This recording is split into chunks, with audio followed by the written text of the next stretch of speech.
Okay, welcome to the 7th episode of the Legacy Den podcast. This is your first host, Rob, with my other first host, Mason. How you doing, Mason? How can there be two first hosts? Came at the same time. Oh, all right. Well, then you have no idea who the father is. Oh, and we'll be on Maury later. All right then. All right. I'm doing good. How are you doing, Rob? I'm doing good.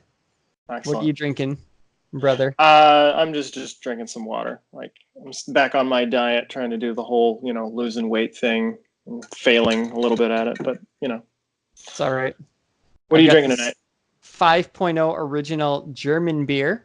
I found out that there's a Yamaya, which is a liquor store that has a lot of kind of cheapish import liquor, about 10 minutes walking from where I live. So it's really convenient. I can get all sorts of cool dark beers. So this one is very dark, and I will enjoy this very much. Ooh. What is that? A Bach?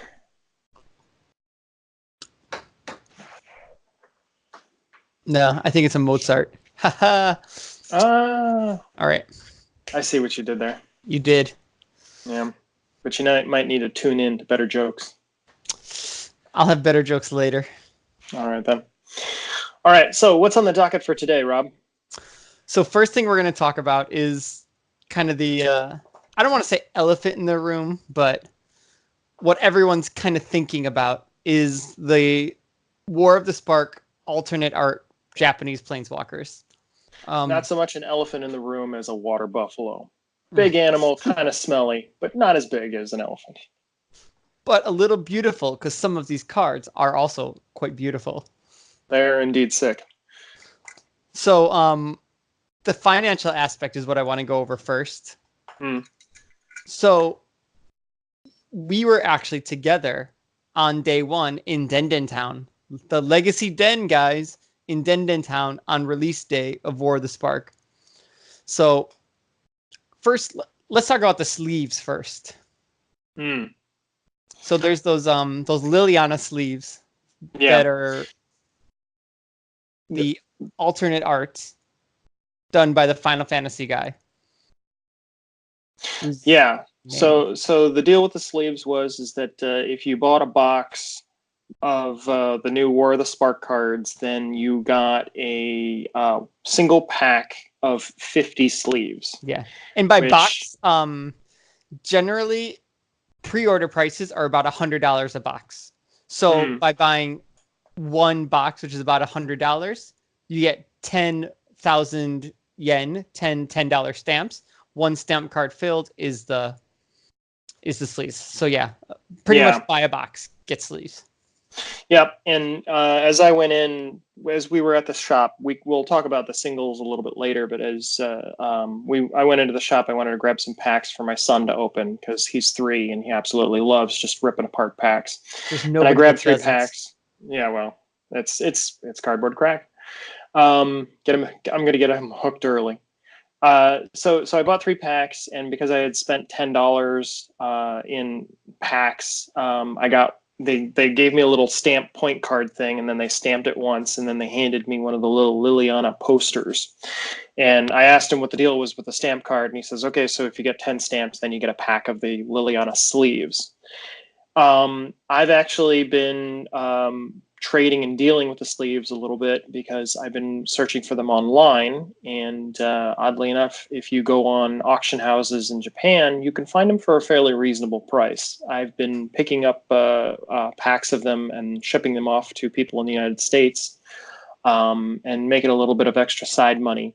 And it's much cheaper for them to get it from you than it is to order from maybe what did they call it? Like a proxy service or whatever, where they end up shipping it to someone in Japan who, as a service, will then ship it back to you, or for them to just get it at an English speaking store. Either one is difficult for them. So yeah, I've in order to price the sleeves just to figure out how much to sell them for, I've been looking all over on American eBay, and currently the Liliana sleeves, You can get 2 packs of 50, which is 100 sleeves. God only knows why on earth they didn't make them into packs of 80. Yeah, I that would be seriously, perfect. Like for Magic players, it 80. really makes no sense to me, the fact that you get Well, 1 pack of 50 for every box that you bought. I can see why they did it. Well, just You to know get people why they hooked. did it. But Well, anyway, right now on eBay, I'm looking at prices of $100 to $120 for 2 packs of 50, so 100 sleeves. sounds about And I've been selling it for about 10 to 20 bucks under that price, just to, get people interested. And I've been able to move quite a bit of them. I still have 2 packs of 50, and I'm going to take them with me in the United States and see if anybody wants them. And if nobody wants them, then I'll just use them, because they're pretty dope sleeves. yeah, especially if Um, you're a fan of Final Fantasy and yep. and that style of art. I also have 3 of the posters. When I bought sleeves off of people online, they just threw the posters in the packaging, and they were just like, I don't want them. And so now I've got like 3 of these posters, and some people have been selling them online for like $5 a pop. I don't get it. But Could be something you can offer to like for an extra $3. I'll ship the poster too, and if they don't want it, just hold on to it. No. So far, I haven't gotten too many people interested in it. There was one big buyer who wanted a whole bunch of them, and then another buyer who bought a couple packs. But that was pretty much it. And yeah, as far as I'm concerned, like it's one of those going to be gauche things. But you'll have to put the art of the Liliana sleeves up Yeah, on definitely. here, just to It'll show people. probably be here covering half of our face this whole conversation. Yep. And one thing about the amount of sleeves each store got, I was informed that the stores only got like 10 or 15 packs, but that's definitely not true. They had quite a few packs. I'm probably going to guess they had closer to 100 packs a store. But that's still enough. That was enough that wherever we went on day one, we could have gotten 100 like 100 sleeves easily. We could have bought $200 worth of stuff, gotten 100 packs very, very easily if we wanted to. Yeah. So, it wasn't like I couldn't have gotten them if I wanted them, but pre-order prices for boxes are $100. But if you wanted to buy a box right there, they were going for about $120 or $130. So to me, that wasn't worth it. If I could get it at a pre-order price, maybe I would have thought about it. But I did see one place though. Sorry, I'm gonna cut. Oh, I'll let you go first. Yeah. Well, the one thing I was going to say is that with the stamp card, like with buying $10 worth of product, that got you 1 stamp, and then 10 stamps got you the thing. So I don't know if you needed to buy an entire box necessarily. Nah, but yeah, you could have bought what 3 times 10. You could have bought 30 packs and still gotten spent about $100 and gotten the sleeves, but a box of 36 packs, so you're kind of like losing a bit. And it's just how it is. But I did see one store, a guy pre-ordered a box, and the box pre-order price was like 9,990 yen or something like that. And the guys are like, technically, you have to spend $100. So can you buy an extra pack too? And then we'll toss in the sleeves. Jesus Christ, get wrecked. That's so weak. But at that point, the guy was just like, yeah, sure, these packs are gold. So whatever. But there's gold. Put on your prospector hat, because them gold in them packs. So almost every single store that I've been to since release day is sold out of packs. They're actually completely sold out of War of the Spark Japanese packs. English, other languages that they imported, they have tons. Japanese packs of this set completely sold out because of the walkers. So there's high demand. And on the first day, some of the walker foil prices, I'm like, oh, those are a little expensive.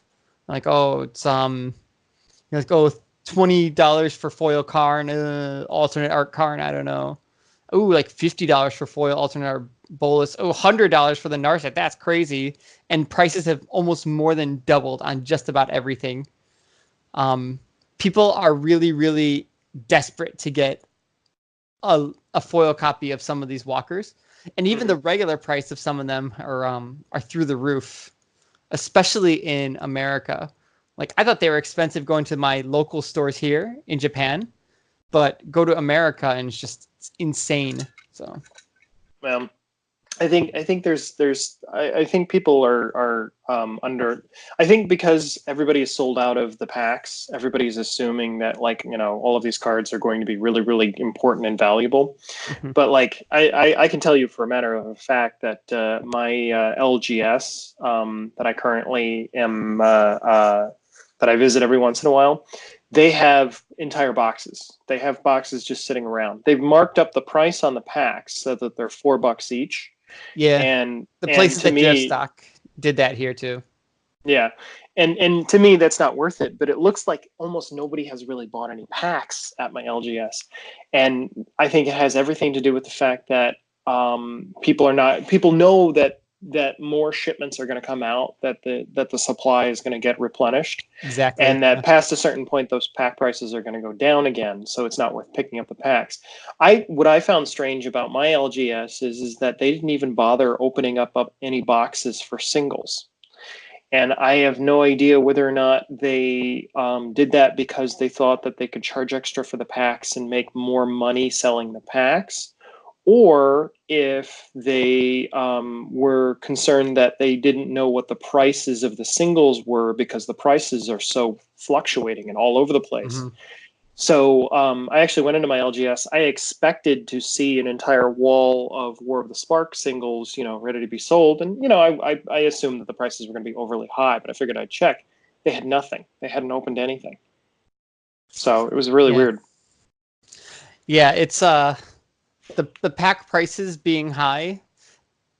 I think, though, at this point, with the prices of the alternate walkers now, you can really get just one or two good pulls, and it easily pays for the box.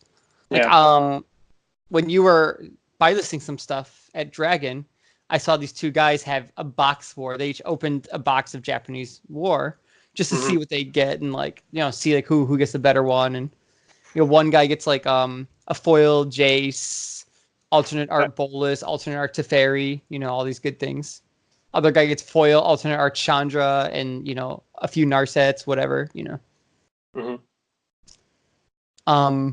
So really, even like a mediocre box with just a couple decent alternate art walkers, and you can still just make your money back essentially, especially if you pre-ordered it and got it for $100. Yeah, I think that to a certain extent, there's a lot of fun involved with that, like being able to play the box game where you like pop open packs and pull out all the good cards, and then you sell off the good cards and then try and buy more packs to see if you can just booster keep box chaining. Game. Yeah. The I think professor himself. I think there's a hell of a lot of people that like to do that in Japan, and then they just amass this whole huge treasure trove of cards that they basically got for free, kind of. But yeah, it's weird. I saw a guy going, this is back when Kaladesh was in standard. He would buy a Kaladesh pack and then he would open it, and then he opened like a Chandra or something. He's like, yes, I got a Chandra. Immediately buy lists it, takes that I don't know, the $15 or $20 he gets from it, goes and buys like 6 more packs, gets like a torrential Gear Hulk out of those packs. He's like, yeah, I got a Gear Hulk. Goes and sells that. And I'm just like, what are you doing, man? That's like the best way to lose. You just keep throwing the money back at the store until finally you're out of money. Yeah, until you just pull nothing. Like, I mean, I've heard stories of people who open a Tarmogoyf in Modern Masters 2 or something, and it's like, I'll trade you that Tarmogoyf for 9 more packs. And they're like, oh, hell yeah. Give me more packs. I don't want Tarmogoyfs. I want packs. You know what could be in the packs? Tarmogoyfs could be in the packs. Oh, my God. Yep. It's... And that sort of brings us around to what we do, because you and I both are not really into opening packs and opening boxes, or even sitting on sealed product for that matter. You and I are much more interested in buying singles and flipping them. And that's generally what we do to make money, because a pack can have anything, but if you buy the single and you plan to sell it at a higher price somewhere else or later on down the road, then that's where you're going to make your money, because it's fairly easy to see which cards are going to go which direction and play that game. Example. So I have here a alternate art Tameo. Picked up 4 of them for about $3.50 each for my own personal collection. Went back the next day, see if they had more. They were up to $7 each. Hmm. And then I'm like, no, it's not worth it. And now Card Kingdom's buying them for 15 cash. Oh, yeah? Narset, I got 2 play sets at $5 each. And she's through the roof. She's up to $20 now. I'm holding on to all of them because this is a card that's good in just about every format that blue is good in. Yeah. Yeah, and just Saheeli Ashiok, just like cheap $2 or $3 walkers that in America are going to go for about $10. Right now they're going for more in Card Kingdom, but when the dust settles, I don't think they're going to be down to $2. Not for a long time, at least, especially in America, because it's so much more difficult to get them than it is here. Well, and that's sort of what my game plan is later on down the road. I'm actually waiting for when the Japanese alt art is going to kind of bottom out a little bit. If this set is a print to demand, which it is. To it demand. Is print to demand. Yes. Eventually, people are going to stop ripping open packs, and they're going to start having all of this glut of Japanese art planeswalkers. And if that happens, then you should be able to buy some of these uncommons for $2, $3, or $5. And if you do that, and if you can do that, you can bring them all to the United States and make bank. Yeah. So guaranteed. After this next shipment comes, because that was just the first shipment. All the stores are out of their first shipment in Osaka. Next shipment is supposed to be here any day now. Harder had a sign that said the next shipment is either on the 13th, the 14th, or the 15th. So then that shipment's going to come. And then eventually it's going to get to a point where they're getting more shipments in because there's so much demand. And then the shipments, suddenly people aren't buying them as quickly or as much. It could be in a few months when the next set comes out. But either way, eventually the prices of these will drop. Eventually there will be enough demand to meet people who want to buy the packs. And they're giving these away for FNM promos sometime in the future. I'm not sure exactly when that starts, but they did announce that these Japanese alternate art walkers are going to be FNM promo prizes in like the packs. There's going to be like 4 rare cards and 1 might be an alternate walker or something. So. Have you ever seen the new promo packs or I forget what it is, Magic, because it's not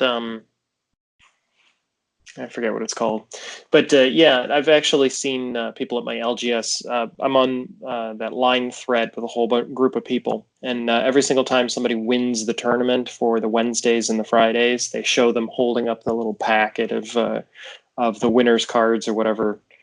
And yeah, I think that's what the promos are going to come in the United States for. But I honestly, I think that what's going to be strange is I have a hard time thinking that the amount of Japanese anime walkers are going to satiate what the Americans want. Mainly because like those FNM promo packages, there's never the prices of the cards in there are almost always like more expensive than the normal copies of cards.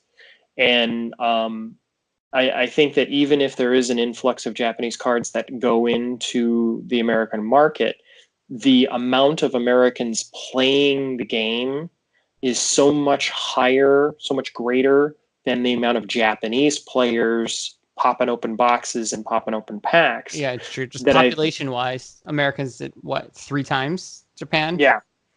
So I have a feeling that like prices in Japan may bottom out like hardcore, but I don't think there's going to be too many people who are going to be picking up Japanese walkers and bringing them to the United States.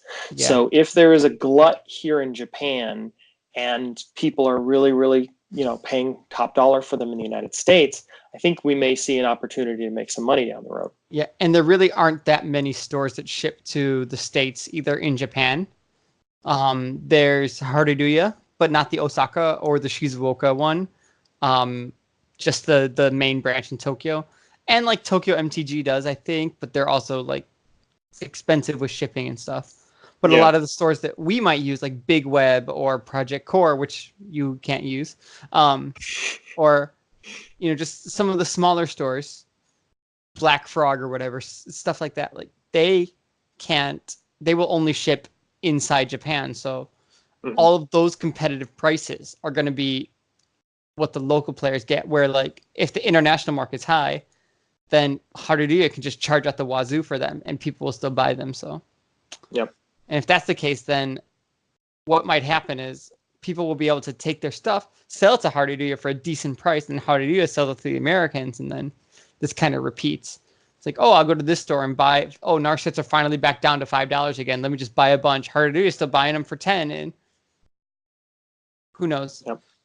Eventually, that might happen. Either way, though, the fact that you can open a standard pack, print to demand standard pack, and potentially open a like $1,000 card, and B, potentially open a $200 foil uncommon.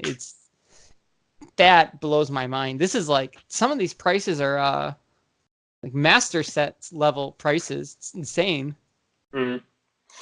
I'm beginning to wonder whether or not there's going to be a premium on sealed product for this set. I don't normally ever want to buy like a boxes or just to sit on. Like I know some people do that with master sets and whatnot, and to me that's just too much. Like that's like $500 that's sitting in a box that you can't do anything with. So because yeah, exactly, because of the Alpha Investments channel on YouTube telling everyone invest in sealed is the way to go. You have all these people from from Return to Ravnica Online. The amount of sealed product they released is like multiple times greater than before. So he's sitting there with boxes of like Innistrad and Ursa Saga, and people are just like, oh yeah, I'm going to be like that YouTuber guy. And they'll start buying boxes of like Fate Reforged, or like, yeah, I have like 25 boxes of Dragons of Tarkir. I'm waiting for it to shoot up. And it's like, it's not going to happen because they printed too much of it. So I think it's the same thing here. If you buy War of the Spark, Japanese boxes, yes, might be an exception because of this. But in general, sealed product is not the way to go in prints to demand sets. Yeah. Like Battle Bond Conspiracy, those type of sets, yeah. Modern Horizons, maybe sealed might be good. But for standard sets like these, I would not recommend. Well, I think the biggest comparison to these is the Kaladesh boxes. I know a lot of people who are investing in the masterpieces. A lot of people were talking about how because the Kaladesh boxes had all of the masterpieces, there is a chance of having the really, really expensive card inside. And these are kind of like masterpieces in a sense. Yeah. Because it's an art that they're not going to reproduce. They're not going to do this again anytime soon. And if you have a Liliana that's, marketed as $1,000 online, then, suddenly it's playing the lottery. That is true. These are kind of like masterpieces for the Japanese version only. So I can see Japanese boxes being all right too. But that's if the Japanese box price ever does go down. I don't know if it will. Yeah. But what's funny is because people are cracking so many Japanese packs, English copies of the cards are actually a little more expensive. Like they have alternate art walkers, like those are on their own playing field. But if you have the Japanese version of a card and English version of a card, the English version one is actually more expensive because in the Japanese boxes, the walkers eat up the price. In an English box, people want to buy the singles. They don't want to crack open packs for the same price as the Japanese ones without the chance of opening like a crazy foil. But they still want the singles in English. So they actually, I saw some places charging more for a few of like the walkers, like regular art raw. One store is charging $4 for English, $3 for Japanese. Karn, $12 English, $11 Japanese, things like that, because they have to balance out the price somewhere. So I thought that was actually really interesting because there's just such a bigger premium for the Japanese walkers. Like that eats up some of the price. So there was a post on Reddit actually from the other day. I don't know if it was on the MTG Finance Reddit or not, but basically they were talking about how what should I do with all of the non-alternate art Japanese rares that I'm opening, and people were talking about selling them literally for like what was it? 20% of their value, just like trading them away for whatever you can get for them, simply because nobody really wants the Japanese cards. So Right. an interesting opportunity might also be going back to the United States. If there's a glut of all of these like Japanese rares that nobody wants because they're all in Japanese, just maybe be able to just take them back to take them back to Japan and sell them here, just because. Anything you kind of have to look at the standard meta, see what people want. But if you can get like cards that are popular in standard that are like just the Japanese regular art for just a lot cheaper. Yeah. Well, I'd be interested in like eternal format staples. Like we were picking up blast zones just because like that seems like a no-brainer eternal playable card. What are some other eternal playable cards in that set? Narset is solid, right? Narset, Teferi, of course, which we'll get into. A lot of the walkers like Ashiok. I would have to say Karn is very, very eternal playable. Because Karn and the stupid Mycosynth Lattice, yeah. The ability to just have Karn and then be able to just fetch it from your sideboard is pretty crazy. Dovin's Vetoes, you can probably get those pretty much for free. They're eternal playable, kind of. Yeah. But maybe Liliana's Triumphs. I mean, then again, we can get those for 50 yen in Japan, so I don't think we have to worry too much about those. But I'd be interested in getting foils of those. Yeah. But then again, Americans still think Japanese foils are worth more, so I don't know. Well, I mean, I think that all has to come down to scarcity. And like we were talking about before, like Japan only opens so many boxes because there's only so many people playing Magic. Meanwhile, in the United States, there's only so many people opening boxes because there's a larger population in America. So I think with this set, like everything is going to be just flipped over because everybody's been digging through the Japanese boxes, wanting the alt art planeswalkers. So yeah, we may see like Japanese rares just to be worth next to nothing. But if they're EDH cards, though, then I would still not bother. Only if they're like standard or modern or whatever playable. Because even Japanese EDH cards of $10 English cards can sometimes be worth next to nothing. Example number 1. Let me show you. This is a great example of a card that's worth nothing in Japanese and worth a lot in English. Bam. Smothering Tide. This is foil. I have a foil Japanese Smothering Tide. So Smothering Tithe, sorry. Tithe, I have no idea how much it's worth. English foil, like $35. English regular, like $10. Japanese foil. What's it worth? I don't know. I'm sitting on 2 copies of Vidalcan Orrery foil in Japanese that I got from Conspiracy. What? Nobody wants them. Well, yeah. I mean, the one guy almost bought one for $20, but it's cool, but no. Yeah, well, I mean, like, I just think that the non-foil is what, like $30-$40 now. So you just like, as far as I'm concerned, like people should pick a foil up for at least the normal price. But no, not even for the $30 price tag of the non-foil English. They don't want it. I do like the foil on this because the coins are all shiny. Oh, that's pretty dope. But yeah. Otherwise, though, it's Japanese cards of only EDH playability are just they're worth nothing, and they're going to continue to be worth nothing in the States as well, especially in the States because people now have Japanese copies that they can use. What am I going to do with all these Japanese cards? I guess I'll just burn them. I don't know. I mean, I throw commons in the trash. I give commons to my pet mouse to play with. I give commons to my kids. Yeah, she just pees on them, so it's like cool. This is my son's deck. Worth being peed on. But yeah, so I guess that's a good segue into talk of eternal playability on some of these. first. What colors does your son run? Actually, we made a really, really sweet black-green deck. We made a Demir. No, not a Demir. Sorry. Golgari. Golgari. That's it. Yeah, we made a sweet black-green deck, mainly because I just wanted him to be able to learn how to play creatures and. Yeah. You know. When I first learned Magic at 8 years old, I definitely learned just like how to play Crawl Worm and Giant Spider and things like that. I learned that you have this many lands of this color and then that other lands and you play creatures. And then I was playing green blue because I just picked colors I like green and blue. And my dad had like a gaseous form, and I'm just like, I have no idea what this does.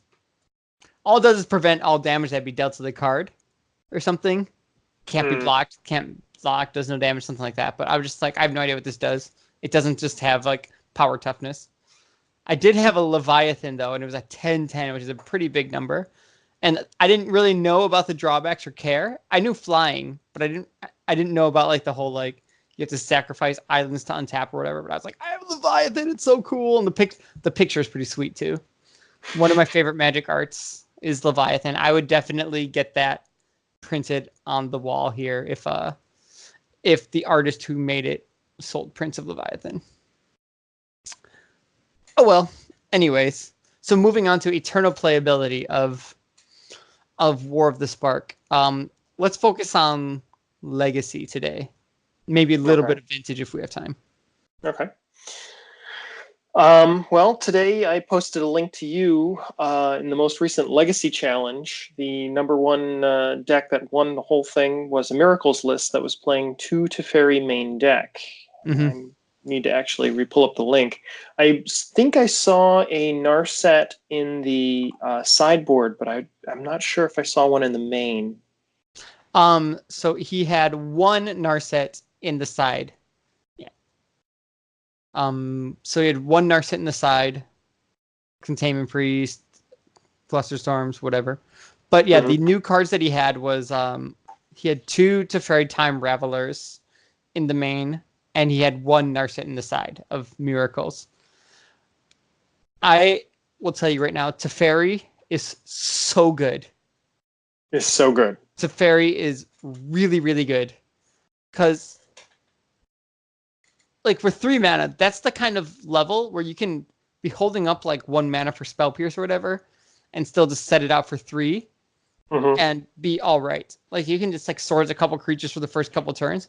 You get a Teferi out. If you're good, you can just bounce, like, their Delver, bounce their creature, whatever, and immediately draw a card. So he replaces himself immediately. But the whole, like, your opponents can only play things at sorcery speed is so good. It is just, no matter what, like, you make the final call. You make all the calls. The opponent cannot do anything. They play something, and then they just have to sit there and go, like, you decide what to do, because I have to just sit here and wait for the stack to resolve before I can make my next move. Yeah, I'm looking at this list now. So it's got 2 Jace, 2 Teferi, 2 Monastery Mentor, 3 Snapcaster Mage, 2 Council's Judgment, which of course gets much better with Teferi in play because you can instant speed just freaking wipe out something. Supreme Verdict main too, because of the ability to plus Teferi and Verdicts during their attacks. Wipe the board. Like, especially against elves. Oh, I can't wait to do that against elves. 4 Ponder, 4 Preordain, 1 Verdict, 3 Terminuses, 4 Brainstorm, 2 Counterspell. Now, Counterspell, I honestly think, seems to be getting the nod over Dovin's Veto. And I like Counterspell simply because it's an all-purpose Counterspell, and if you have a Teferi in play, then they cannot respond to it whatsoever. Also, just, okay, so how much Dovin's Veto? CMC? 2. Counterspell CMC? 2. Now, while Dovin's Veto is better against, like, a show and tell, still, like, Counterspell can counter so many things that matter. Like, how many times have you wanted to how many times have you wanted to counterspell, like, a Mentor or an opponent's Leovold or, I don't know, a young Pyromancer, anything. There's so many creatures that you're like, I need to counterspell this. I can't let them resolve this. Athalia. You play Island Fetch on turn 2. Your Death and Tax opponent goes 2 lands. Thalia, you're like counterspell, right? Like, yeah. What I'm curious about is like, as far as I can tell, with the new Miracles builds that we're seeing now, the having an opponent's Teferi in play or having an opponent's Jace in play or anything like that, that's what you really need to worry about. The creatures themselves, you're not very, I wouldn't be concerned about it. Like you're not worried about, if you have a Teferi in play, you're not worried about them flashing in a Snapcaster Mage and coming after you. That's very, you're not very worried true. about a Vendilion Cleave, popping in and taking him out. So almost everything that is a creature, you can handle with creature removal. Your Swords to Plowshares gets far, far more, gets better. And so with Dovin's Veto, being able to say no to a Planeswalker or a removal spell that you absolutely cannot have resolve seems much more beneficial to me. The one card, of course, that Teferi's always going to fold to is Abrupt Decay, because you just cannot do anything about it. Thankfully, Abrupt Decay, though, hasn't been seeing much play lately, because people are choosing Assassin's Trophy, because the reason Abrupt Decay stopped seeing play, we showed it in our last video, Gurmag Angler. Oh, really? Gurmag? I thought it was Jace. I thought that the ability to kill Jace was the biggest important thing. Jace, but it killed just about all the creatures, so you could still have it. And Gurmag Angler, like I remember running a deck where I was running Fatal Pushes and Abrupt Decay, so my opponent is just like zombie fish, and I'm just like, I can't do anything. But and Assassin's Trophy kills both of them, so people have been kind of picking that over the Decay. But I think Decay is still good in its own way, especially if Miracles does get better, but it's not seeing as much play. So. Yeah, I definitely could see Abrupt Decay come back, especially if this becomes the dominant deck. And I mean, if Abrupt Decay does come back, then that makes your Jaces better. So it all kind of like cycles and works its way, around. Yep. I like the use of Counterspell. However, like if you have Teferi in play, like now all of a sudden you just got to sit back and you have a Counterspell in hand. They play something, you Counterspell it. They go, okay, I can't do anything about it. Then they try and play something else. Now you Snapcaster Counterspell it. Like you are literally controlling everything that matters with Snapcaster Mage and Counterspell. Yep, exactly. I think Teferi's great. Counterspell with Teferi, it's better than Veto. So watch out for Teferi in Miracles builds. It's extremely difficult to play against. It's so frustrating sometimes, but I mean, that's the game now. You got to get used to it. So let's talk about Narset a bit. Okay. So Narset, the most important line of text on her is your opponents can't draw more than one card a turn. So I played a goofy 4-color greedy mana base Dak Punishing Fire deck. And because Dak, I threw in 3 Narsets in the main. And multiple games, I've gotten both Narset and Dak out. And you +1 Dak, targeting your opponent, they draw 1 card, discard 2. So, first off, if I have both of those walkers out and they're not getting hurt, my opponent's already at a disadvantage, right? Like, they're already at a state where they can't do something, they can't attack, they can't do whatever. And I probably have Punishing Fire in my graveyard that I can get back to kill creatures. Or some way to deal with their stuff. And then, now they have to deal with, okay, I can't even, get a good hand. I have to sit here and discard more cards. So, either A, they have to, they're just drawing lands anyways and it doesn't really matter. Or B, they have to play lands because maybe they're short on lands. I don't know. Or they just have to get rid of good cards. People sometimes just have to get rid of Snapcasters. I don't know. And I've seen them just been like, you're going to make me discard 2. All right, Brainstorm Preordain because I can't draw with Narset out anyways. And it's just getting your opponent to discard a Brainstorm and Preordain. It's just it just means that they're sitting there like, I can't do anything, you know? Mm-hmm.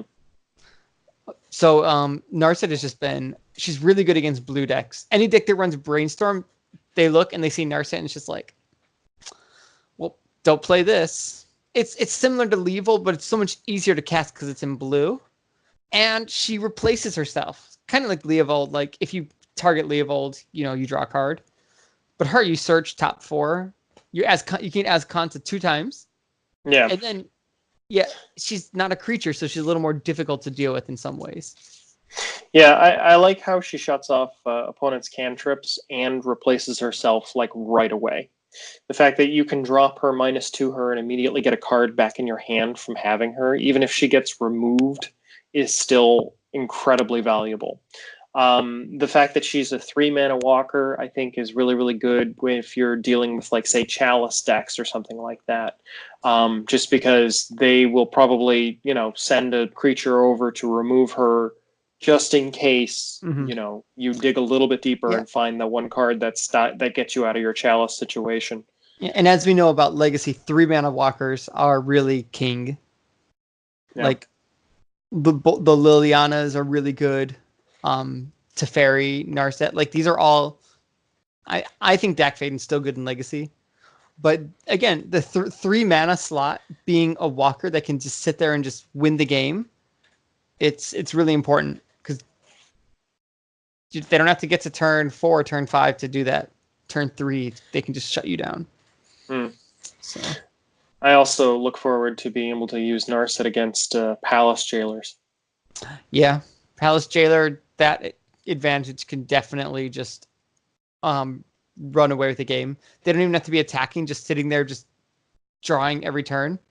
Narset shutting that down is really nice too.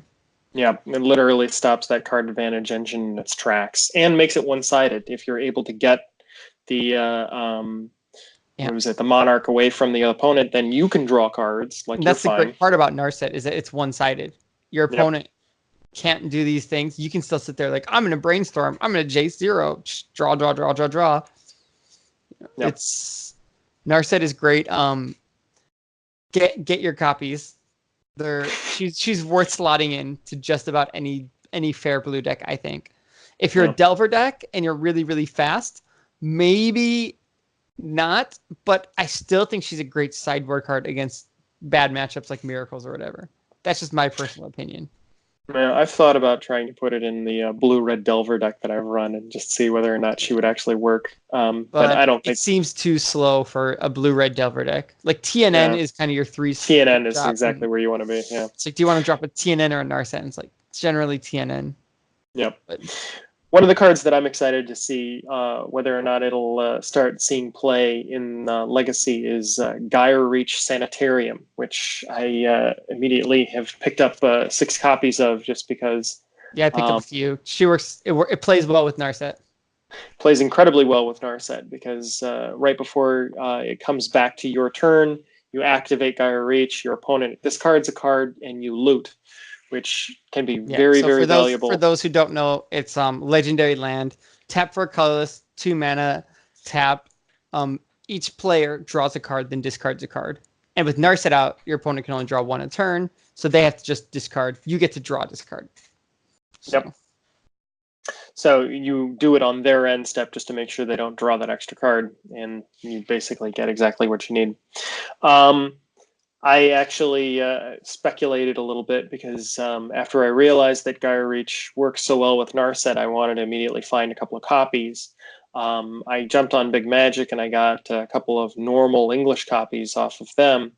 But then I started looking around at how much they were going for in the United States, and I noticed that Card Kingdom had foils at $5. So I bought them. And it was really funny because Card Kingdom had about $5, but the TCG mid was $10. And I don't think anybody has really gotten on the bandwagon for using it in Modern or Legacy yet. Yeah, it's been in a couple of lists, like the Narset Days Undoing list. They run 1 copy. And honestly, like, if you can do like the shenanigans where you Days Undoing and then they have no hand or whatever, and then every turn during their draw step, you do that, That's really, really devastating. So, but I see. Okay, yeah, doing it during their draw step is definitely where you want to use if it. they have no cards in hand, draw for the turn, and then you activate it. It's just you just win. At that point, if you have Narset out and you're doing that, you win. Yeah. Yep. But you got to get rid of their hand first somehow. Well, I mean, if you just run them out of resources, you will. But yeah. So anyway, I found that to be a good get at that point, because even if it doesn't become a thing in Legacy or Modern, it's still like has enough casual appeal that it could jump up to see like $20. And I tried it in Vintage, and it was a little too slow for Vintage. I got it once, but it was already like, well, because I'm here and able to do this and have like the free time to do this, I already was in a winning position. And whether I had this or not didn't determine whether I won. What determined whether I won was drawing a million cards from Library of Alexandria. So, you know.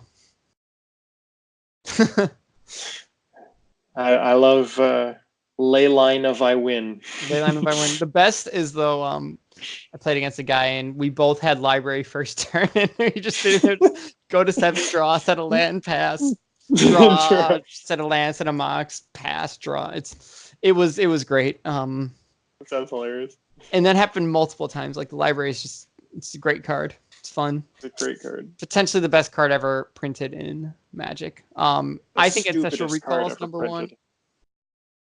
What? I think the stupidest card ever printed is that one where you take everyone's permanents and then you randomly distribute them. I think that is the stupidest card ever printed.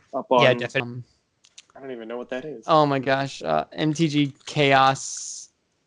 Anyways, I will research and I will put it up here. Text. I'll put the card here. I'll let you read it. This is the stupidest card ever printed. Wait 5 seconds.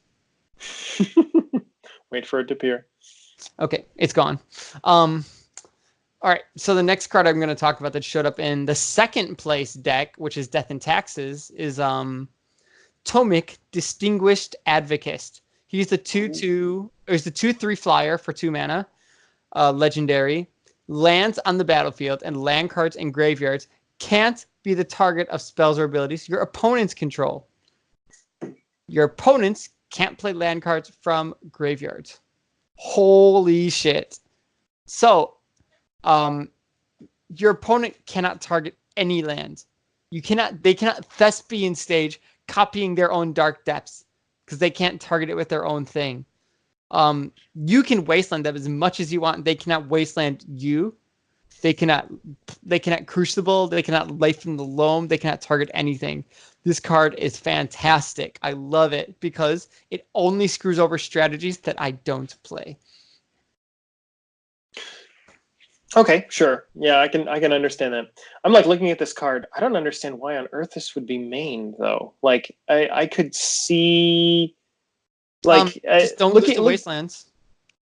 You just don't lose to Wastelands.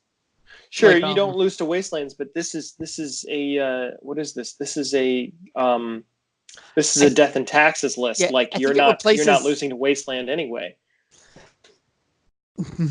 I don't know. But I think it replaces Sarah Avenger in like the 2-drop flyer slot. And the disadvantage of the -1 power versus like that ability, which could potentially just win some matchups. Like there are some games where that card on the battlefield means your opponent goes. Like if you're playing as Turbo Depths or lands or something, your opponent is just they're gonna be like, you got me. You know, they're done. What can they do? You know? So I think it's fantastic. And it's kind of it's a one-sided hate card, which there's been a lot of lately. The Vinia, this guy, the Narset, Teferi, they're all one-sided hate. Yeah. Did you see the 4th place is High Tide? Could you imagine how fucked High Tide would be if you had this guy in play? Oh gosh. They can't even target their own lands with High Tide. Oh no, wait, no. High Tide doesn't target those. It doesn't target, but yeah, sorry. But High Tide loses very, very heavily to Narset. This is true. Time Spiral, draw 1. They can't ponder or preordain. I'm gonna draw 7 though. See. Yeah, like literally, they have to find Cunning Wish, which will find what is it? Echoing Truth, and then that's the only way they can win. So it's the only way to get a Narset off. Yeah, I've noticed that. Okay, so I'm like looking at the other decks in this list. I don't see anything. Let's see. Okay, so we have High Tide. We have what looks like a Nick. Third place is like a Nick Fit list that basically has Karn the Great Creator and the Mycosynth Lattice combo. Yeah, and Karn. I guess I'll talk about that a bit. It's kind of stupid. It searches for its own combo on the card itself, at the same time turning off all artifacts. Again, it's a passive one-sided artifact hate card, so it's just. It's king in Vintage. I don't know. Like if you get to the point in Legacy where you're casting that minus and then you cast like the 6 mana thing, you lose. It's fine. But I mean, if you have a bunch of creatures out, and they're spending other mana tapping that, you kill Karn. It's just like okay. But yeah, the difficult thing is just again, it's a one-sided hate card. But again, Nick Fit decks always look like EDH decks to me. I don't know. They basically are. Yeah, I'm just looking at the what is it, Tomic Distinguished Advocist. Like I'm looking in the top 8, and I do not see a single deck that would give a crap about that guy being in play. Like there isn't a single deck that runs Wasteland. Because the third place is Nick Fit. Fourth place is High Tide. Fifth place is Sneak and Show. Sixth place is Storm. And seventh place is Stoneblade, Blue-White Stoneblade. And then eighth place... It could also be one of those things where the reason he's in second place is because he got to top 8 by beating all the lands and any of those types of decks that came early on. And even though Eldrazi too, Eldrazi is also a kind of they run a wasteland. They run 4 wastelands, so yeah. But again, you're including this guy in Death and Taxes. You're running 11 planes. I don't know if you're really concerned about wasteland. I looking at this guy, I don't know if I would be running him main. He would be a sideboard card, against lands and against what's it called, depths, dark depths combo. Of course, that's a solid plan to just stop that dark depths BS right in its tracks. But I don't know if I would be running this guy main. It just seems it's king in the mirror though. Think about it. Your opponents can't port you, they can't wasteland you, so you can just sit there porting them all day and just keeping them off of white, whatever. Again, I'm not saying it's godlike, but yeah. I'm just saying there's a chance that it is really good. And again, there's a lands in 15th place. Maybe that guy lost to Death and Taxes. I don't know. Either way, though, the fact that guy is there, it's a preventative measure. It's like sometimes there's games where I'm playing Lavinia and she does literally nothing. She does literal nothing. And those games, why is she in there? But there's a lot of games where, I win because she was able to screw them over. Even just 1 or 2 turns of them being like, oh, I really wanted to do this and I can't, can be enough to win a game. So, but again, really, Death and Taxes is a white weenie deck. That might not be the first thing that they play with Vial onto, but it's a flyer. Throw a GT on it. Throw a Sword of Fire and Ice on it. I guess so. Yeah. Maybe they were running out of slots and they were just like, maybe I'll just replace the Sarah Avenger. Yeah, the Sarah Avenger, and that's the only way I'm going to be able to slot this in. Anyway, okay. Did you want to talk quickly about vintage or? Yeah, I'll talk very quickly about vintage. I tried a deck where I ran 3 Teferis, the new Teferis, 3 Narsets, and 2 of the new Saheeli. So Saheeli was great. She's like Mentor. So what you can do is you can do like top, draw, cast a top, draw, cast top. So 1 mana is 1 token. I was able to win a game by taking her, taking her. I had 5 mana. I was at 6 life, and my opponent had 14 tapped goblins from Empty the Warrens. So I cast the Healy, and then I had 2 mana open. I cast Time Vault. I use the Healy's ability, copy the token, make that a copy of Time Vault, tap that, take another turn. So now I have another turn, and Saheeli's a 3. And then again, that's sick. Yeah, and then I did the same thing. I untapped, and then I was able to do the same thing, and then use those other turns to search for stuff. So then I was able to do that, and I was able to just make a bunch of tokens with top, and then I was able to find Time Walk and take another turn and swing with the tokens. And I actually ended up coming back from, dead if the turn passed.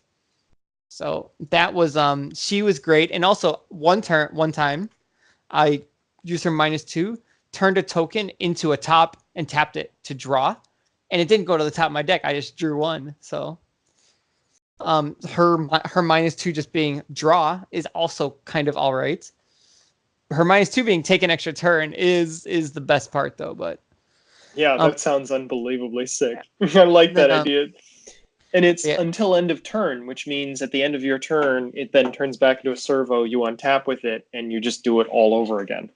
Yeah, but again, she can only do it 2 times because she runs out after that. But you need some proliferate cards in there. Then you just but I also have Voltaic Key, which is an easier combo.